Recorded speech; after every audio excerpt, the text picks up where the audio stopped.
ഞാനൊരു അമ്മയായതിനു ശേഷം റിയലൈസ് ചെയ്ത കുറച്ചധികം കാര്യങ്ങളുണ്ട്. ഞാൻ ഇതിനു മുന്നേ വിചാരിച്ചിരുന്നത് കുഞ്ഞിനെ നോക്കാൻ വളരെ എളുപ്പമാണ്, വലിയ പാടൊന്നുമില്ല, കുഞ്ഞിൻ്റെ കാര്യങ്ങൾ നോക്കുക, കുഞ്ഞിനെ കുളിപ്പിക്കുക, ഉറക്കുക, അങ്ങനെയുള്ള ചിന്തകൾ മാത്രമായിരുന്നു എനിക്കുണ്ടായിരുന്നത്. എൻ്റെ വീട്ടിലൊരു ചെറിയ കുഞ്ഞുണ്ടായിട്ട് പോലും ഞാൻ ഇങ്ങനെ തന്നെയാണ് വിചാരിച്ചുകൊണ്ടിരുന്നത്. എൻ്റെ നാത്തൂൻ കുഞ്ഞിനെ നോക്കുന്ന ടൈമിലെല്ലാം ഞാൻ വിചാരിച്ചുകൊണ്ടിരുന്നത് വലിയ പ്രയാസമൊന്നും ഇല്ല എന്നുള്ള രീതിയിലാണ്. ഞാൻ എന്ത് ചെയ്യുന്നു, കുഞ്ഞിനെ കാണുമ്പോൾ കുഞ്ഞിനെ എടുക്കാൻ ചെല്ലുന്നു, കുഞ്ഞിനെ കളിപ്പിക്കുന്നു, എൻ്റെ വേറെ എന്തെങ്കിലും ആവശ്യങ്ങൾ വരുമ്പോൾ കുഞ്ഞിനെ തിരിച്ച് അവളുടെ അമ്മയുടെ കയ്യിൽ ഏൽപ്പിച്ചിട്ട് പോകുന്നു. ഇങ്ങനെയായിരുന്നു ഞാൻ ചെയ്തുകൊണ്ടിരുന്നത്. കുഞ്ഞിൻ്റെ ഉറക്കം, അവളുടെ ഉറക്കം, ബ്രസ്റ്റ് ഫീഡ് ചെയ്യുമ്പോൾ ഉള്ള ബുദ്ധിമുട്ട്, ഈ വക കാര്യങ്ങളെക്കുറിച്ചൊന്നും ഞാൻ ബോധേഡായിരുന്നില്ല. ഇത്രയും വയസ്സ് പ്രായം ഉണ്ടായിട്ട് ഞാൻ എന്തുകൊണ്ട് ഇതൊന്നും ആലോചിച്ചില്ല എന്ന് ഞാൻ ഇപ്പോൾ ഇരുന്ന് ചിന്തിക്കുന്നുണ്ട്.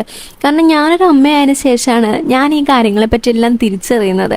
ഞാൻ മാത്രമായിരിക്കില്ല, എന്നെപ്പോലുള്ള ചില ആൾക്കാരെല്ലാം സ്വന്തമായിട്ട് അമ്മയായതിനു ശേഷമായിരിക്കും ഇങ്ങനെ കുറച്ച് കാര്യങ്ങളുണ്ടെന്നോ അല്ലെങ്കിൽ ഇതൊക്കെയാണ് ഇതിൻ്റെ ബുദ്ധിമുട്ടുകളെന്നോ റിയലൈസ് ചെയ്യുന്നത്.